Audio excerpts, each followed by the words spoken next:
Bien, y les dije que estaba Javier Cercas y que pasé un tiempo breve, porque no podía desprenderme de la novela, o sea que fue un tiempo breve, pero muy, muy intenso, no quería hacer nada, no, que yo tengo un perro, saben que tengo un perro que se llama Chejov, mi perro, ¿no? En honor a Chejov.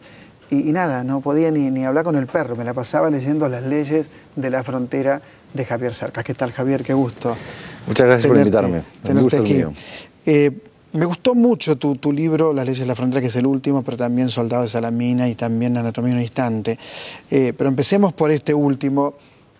Y es el mundo marginal, es el mundo en un momento clave de la historia de España. Y el Zarco se convierte, a medida que avanza la novela, casi en un delincuente héroe. ¿Cómo lo ves? Sí, es exactamente eso. Es decir, la novela empieza en el año 78, que es un momento, en el verano del 78, toda la primera parte transcurre en el verano del 78, que es un momento especial en España porque efectivamente estamos cambiando una dictadura por una democracia. Y en ese momento lo que ocurrió en España es una cosa muy curiosa, y es que se da un avatar de un mito universal, que es el mito del bandido adolescente, del Billy the Kid, ¿no? Del Billy el niño, ¿no? Una serie de adolescentes que, como dice el verso de Bob Dylan, quien no tiene nada que perder, pues se dedicaron a, bueno, cogieron y se pusieron a atracar bancos, ¿no? Y se convirtieron en delincuentes, y en torno a ellos, eran muchos, se generó toda una subcultura, ¿verdad?, de películas, de libros, de los medios de comunicación les prestaron una atención extraordinaria, música, etcétera, y se convirtieron en verdaderos mitos, ¿verdad? Y la novela cuenta un poco la historia de uno de esos mitos, ¿no? Cómo se creó y finalmente cómo se sobrevivió a sí mismo, si es que pudo sobrevivirse a sí mismo. No hay nada más difícil para un mito que sobrevivirse a sí mismo, creo yo, ¿no? La novela cuenta la historia de un joven de mi edad, parecido a mí, en cierto sentido, al menos en aspectos superficiales, tiene mi edad, vive donde yo vivía, etcétera, vive al lado de una frontera física, la frontera física de la ciudad, ¿no? De lo que separa la ciudad, lo que está más allá de la ciudad, que este chico un chico de clase media, un día cruza esa frontera, se une a una de estas bandas de delincuentes que proliferaron en aquellos años, y su vida cambia, y cambia para siempre, descubre que esa frontera no solo era una frontera física, sino una frontera moral, o digamos simbólica, ¿no? La frontera que separa el bien y el mal, la justicia de la injusticia, la frontera entre las clases sociales, etc. Ahí se inicia pues una historia de amor que dura muchos años. Yo sí tengo que definir que dura 40 años, porque la novela abarca desde el año 78 hasta prácticamente hoy mismo. Si tuviera que definir esta novela, si me pusiera entre la espada y la pared, diría que es eso, es una larga, compleja y sobre todo ambigua historia de amor. De hecho, la primera parte es una especie de Bildungsroman, eso que los alemanes llaman, o sea, una novela de iniciación, de aprendizaje, en la que este chaval un poco aprende las cosas esenciales de la vida, ¿no? De la violencia, la muerte, el sexo. Porque lo miró el Zarco. Bueno, porque el Zarco fue el único que lo supo o que pudo ver algo en él, y esto me parece que creó una relación de amistad, de transferencia, un vínculo potente entre el uno y el otro. Eso por un lado, sí. Y por otro lado, yo creo que lo que hay insisto, es decir, se une a esta banda por una serie de circunstancias, porque sale de una situación personal difícil, y sobre todo porque descubre el sexo. Es que el descubrimiento del sexo a los 16 años, si a mí me pasa lo que le ocurre a él, si a mí me pasa a los 16 años lo que le pasa a él en un lavabo de unos recreativos, este sitio donde iban a jugar los chicos y tal, pues probablemente también me hubiese vuelto loco y hubiese sido capaz de, ¿verdad? Que es una escena de mucha humillación. Es una escena de sexo, ¿no? En el baño, ¿no? Me acuerdo. Bueno, así que... Y bueno, la Tere, que es el personaje femenino más fuerte de la novela. Yo creo que, fíjate, es el protagonista al final de la novela. La Tere, y sí, por las vueltas que da, ¿no? Porque, en fin, la Tere es el Zarco y es todo lo demás, ¿no? Todo lo demás que significa. ¿Cómo haces para meterte en la subjetividad de estos personajes que, por un lado, supongo, me parece, tengo la impresión de que deben ser bastante ajenos a vos? Es decir, ¿cómo haces para meterte en esa subjetividad? Es que esa es la obligación de un escritor, ¿no? Tienes que intentar entender a todo el mundo, ¿no? Eso es lo que haces. Es decir, es verdad que yo estoy más próximo biográficamente al Gafitas, como digo, un chico que tiene muchas cosas superficialmente en común conmigo, pero de hecho yo soy todos los demás personajes, ¿no? Es decir, cuando los novelistas nos preguntan, ¿su novela es autobiográfica? Todos decimos no, y es falso, todas las novelas son. Todo es sí, no. Claro. Digo, todo es autobiográfico y tampoco, digo, eso es. Vos no has matado a nadie. Eso es decir, no es literalmente autobiográfico, yo no cogí no agarré una escopeta y me puse me gustaría decirlo, pero no es así, a atracar bancos, pero sí es autobiográfico en la medida en que uno parte de su propia experiencia. La fantasía pura, la imaginación pura no existe. Claro. La fantasía siempre está contaminada, felizmente contaminada de realidad, porque la realidad es el carburante de la imaginación, ¿no? De la fantasía. Entonces tú siempre partes de lo que te ha ocurrido, pero también de lo que no te ha ocurrido, de tus obsesiones, de tus miedos, de lo que has leído, de todas esas cosas, ¿no? Y en este sentido todas las novelas son autobiográficas y todos los personajes son parte de ti mismo, ¿no? Son, como dice Milán Kundera, es una expresión que me gusta mucho, yoes hipotéticos del escritor, es decir, posibilidades no realizadas de uno mismo. Y en ese sentido yo soy todos los personajes de esta novela. Fíjate que, por supuesto, tenés que tener el talento narrativo como para que esto construya un verosímil, que es lo que ocurre con Las leyes de la frontera, que construís un verosímil con talento narrativo. Si no tuvieras destreza narrativa, no, digamos, no podrías lograr eso.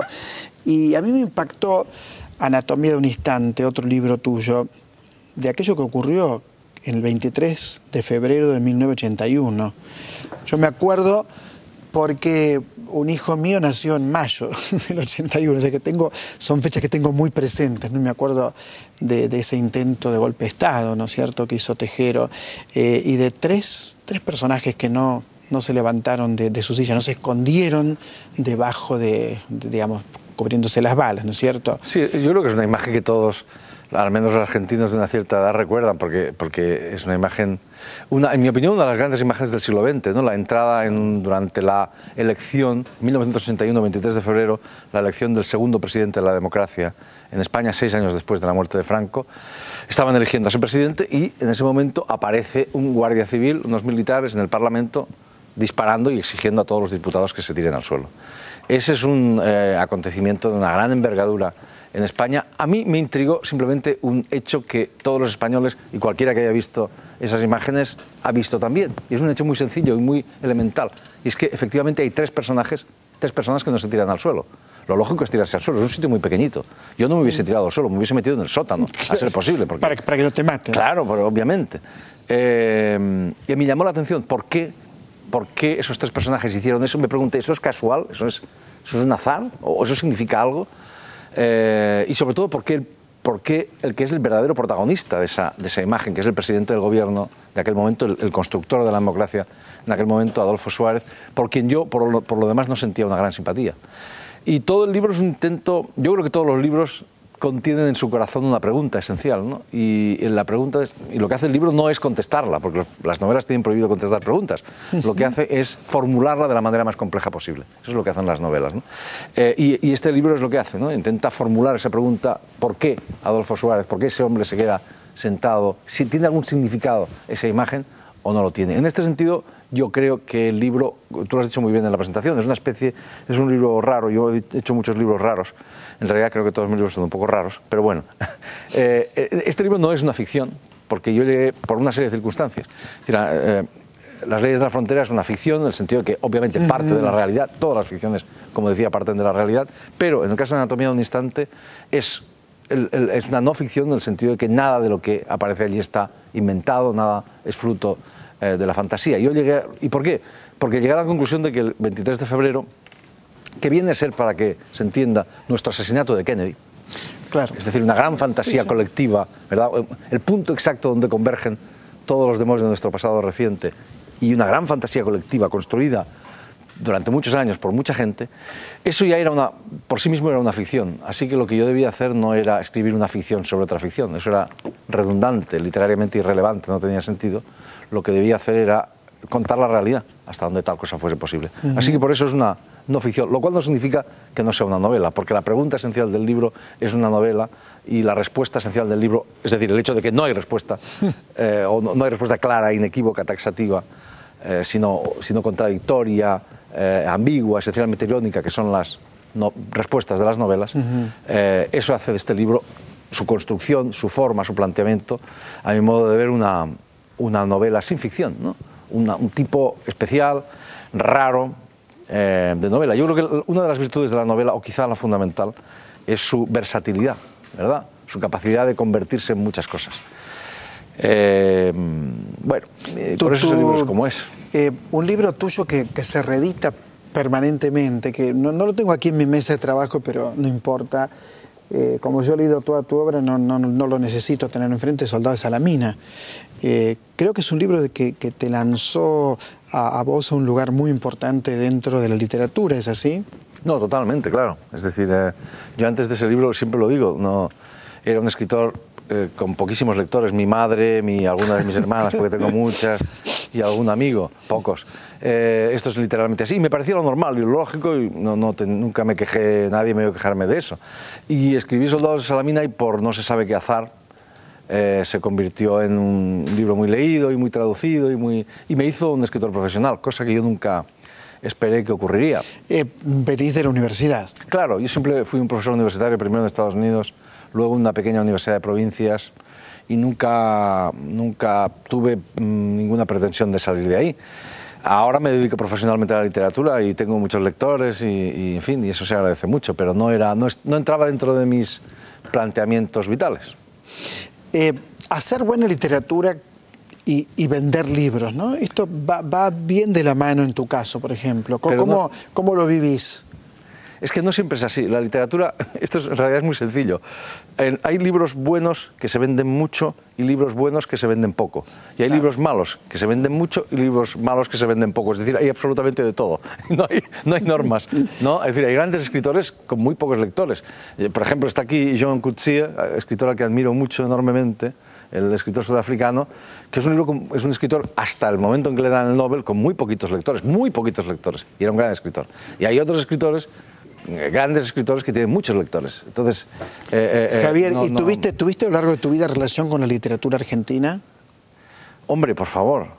Mira, yo no soy un escritor español, soy un escritor en español. Esto es una diferencia fundamental.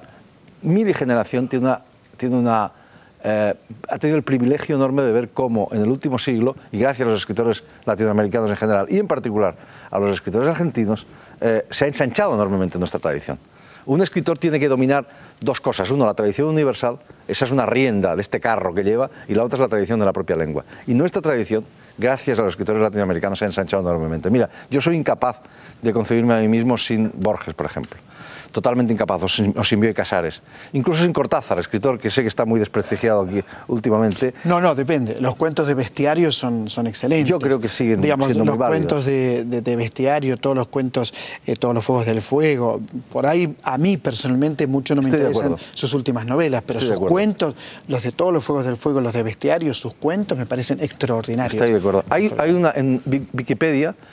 Esa enciclopedia de la que ya no me fío después de esto que te voy a contar, dice que yo me hice escritor cuando leía a los 15 años a Borges. Y eso es verdad y es totalmente falso al mismo tiempo, porque es verdad que yo empecé a leer a Borges cuando tenía 15 años, porque había una profesora muy guapa, y para ver si me hacía caso. Claro.